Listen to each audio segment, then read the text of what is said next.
பிரபல இசை மேதை பாலமுரளி கிருஷ்ணா சென்னையில் நேற்று காலமானார். கலையின் அழகான ராகம் ஒன்று தனது ஆலாபனையை நிறுத்திக் கொண்டது. நடிகர், பாடகர், இசையமைப்பாளர், பல்வேறு வாத்திய கருவிகளை இசைக்கும் இசை கலைஞர் என்ற பன்முக திறமை கொண்ட பாலமுரளி கிருஷ்ணாவின் புகழ் பாட ஒரு நாள் போதாது.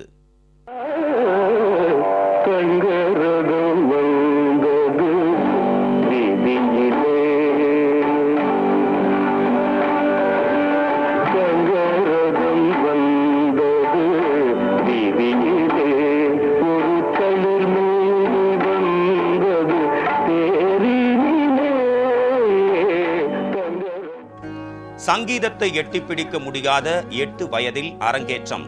20 வயதுக்குள் இமயம் தொட்ட சாதனையாக 72 மேளகர்த்தா ராகங்களுக்கும் கீர்த்தனை வடிவம் தந்த கீர்த்தி. சங்கீதத்தில் சாகித்யம். பண்டிதர்களுக்கு சாஸ்திரிய சங்கீதம், பாமரர்களுக்கு கர்நாடகம் கலந்த மெல்லிசை. பாடகர், நடிகர், இசையமைப்பாளர், ராக ஆராய்ச்சியாளர் என பன்முகத்துக்கு சொந்தக்காரர்.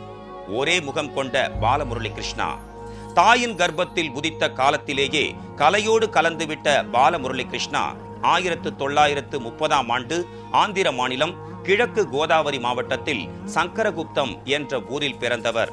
தியாகராஜரின் நேரடி சீடர் மானப்புச்சாவடி வெங்கட சுப்பையர். அவரிடமிருந்து தட்சணாமூர்த்தி சாஸ்திரி, பாருப்பள்ளி ராமகிருஷ்ண பந்துலு என சிஷ்ய பரம்பரை தொடர்ந்தது. சத்குரு தியாகராஜ சுவாமிகளின் 4வது சிஷ்ய பரம்பரையில் வந்தவர் என்ற பெருமைக்குரியவரான பாருப்பள்ளி ராமகிருஷ்ண பந்துலுவிடம்தான் பாலமுரளி கிருஷ்ணா சங்கீதத்தின் அகரம் அறிந்து கொண்டார். இளம் வயதிலேயே இசை இவரது முழு கட்டுப்பாட்டிற்குள் வந்தது. சுகமான ராகங்கள் தந்தது. காதலை போலவே இசையும் மொழி கடந்தது. அதனால்தான் தென்னிந்திய மொழிகள் உட்பட 8 மொழிகளிலும் பாடி 8 திக்கையும் தன் இசையால் வசப்படுத்தினார் பாலமுரளி கிருஷ்ணா.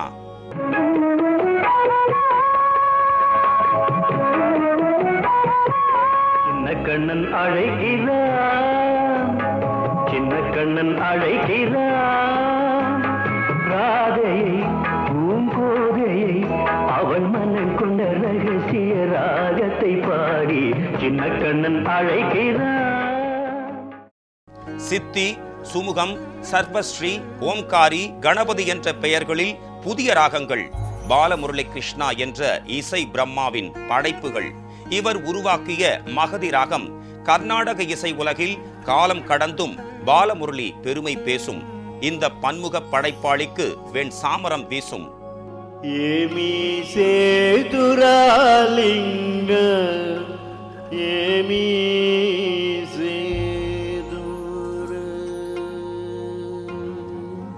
உலகின் பல்வேறு நாடுகளில் 25,000த்திற்கும் மேற்பட்ட இசை கச்சேரிகள் நடத்தி கர்நாடக இசையை கடல் கடந்து எடுத்துச் சென்ற பாலமுரளி கிருஷ்ணாவின் மறைவுக்கு இசை ரசிகரும் ராகங்களை கற்றுத் தேர்ந்தவரும் மண்ணாளும் மாதரசியுமான முதலமைச்சர் செல்வி ஜெயலலிதா தமது இரங்கலில் புகழஞ்சலி செலுத்தியுள்ளார். டாக்டர் பாலமுரளி கிருஷ்ணாவின் 75வது பிறந்தநாள் விழா மற்றும் செவாலியே விருது பெற்றதற்கான பாராட்டு விழா 2005ஆம் ஆண்டு சென்னையில் நடைபெற்ற போது அந்த விழாவில் தாம் கலந்து கொண்டு அவரை வாழ்த்தி பேசியதும், அப்போது தமக்காக ஜெய ஜெய லலிதே என்ற ராகத்தை அவர் அர்ப்பணித்ததும், அதே விழாவில் தமிழ்நாடு அரசின் சார்பில் கந்தர்வ கான சாம்ராட் என்ற பட்டத்தை தாம் வழங்கியதும் இன்றும் தம் மனதில் பசுமையாக உள்ளதாக முதலமைச்சர் செல்வி ஜெயலலிதா தமது இரங்கல் செய்தியில் குறிப்பிட்டுள்ளார். முதலமைச்சர் உத்தரவுக்கிணங்க அமைச்சர்கள் திண்டுக்கல் திரு சி சீனிவாசன், திரு பி தங்கமணி ஆகியோர் பாலமுரளி கிருஷ்ணாவின் உடலுக்கு அஞ்சலி செலுத்தி அவரது குடும்பத்தினருக்கு ஆறுதல் கூறினர். சின்ன கண்ணன் அழைக்கிறான், ராதையை. சாஸ்திரிய சங்கீதம் பயின்றவர்களால் சினிமா சங்கீதத்தோடு சமரசம் செய்து கொள்ள முடியாது. இருப்பினும் தாத்தா பாட்டிகள் தங்கள் வயதை மறந்து பேர பிள்ளைகளோடு தானும் பிள்ளைகளாய் மாறி விளையாடி மகிழும் அனுபவம் போல திரைப்பட பாடல்களையும் மகிழ்ச்சியோடு பாடி பாமரர்களையும் கர்நாடக இசையோடு இணைத்தார், பிணைத்தார். அரியக்குடி ராமானுஜ ஐயங்கார், செம்பை வைத்தியநாத பாகவதர், மகாராஜபுரம் சந்தானம், GN பாலசுப்ரமணியம் போன்ற கர்நாடக சங்கீத மேதைகளுக்கு பக்கவாத்தியமாக வயலின் வாசித்த பெருமையும் பாலமுரளி கிருஷ்ணாவுக்கு உண்டு. அபூர்வ ராகங்களில் பாடல் இயற்றுவது, அருவியாய் கொட்டும் இசையை பிறருக்கு கற்றுக் கொடுத்தது, ராகங்களில் ராஜாங்கம் நடத்தியது, பத்மஸ்ரீ, பத்மபூஷன், பத்ம விபூஷன், பிரான்ஸ் நாட்டின் உயரிய விருதான செவாலியே, சங்கீத கலாநிதி என எத்தனையோ விருதுகளுக்கு பெருமை சேர்த்த எண்ணிலடங்கா பெருமைகளுக்கு சொந்தக்காரரான பாலமுரளி கிருஷ்ணாவின் பெருமை சொல்ல ஒரு நாள் போதுமா?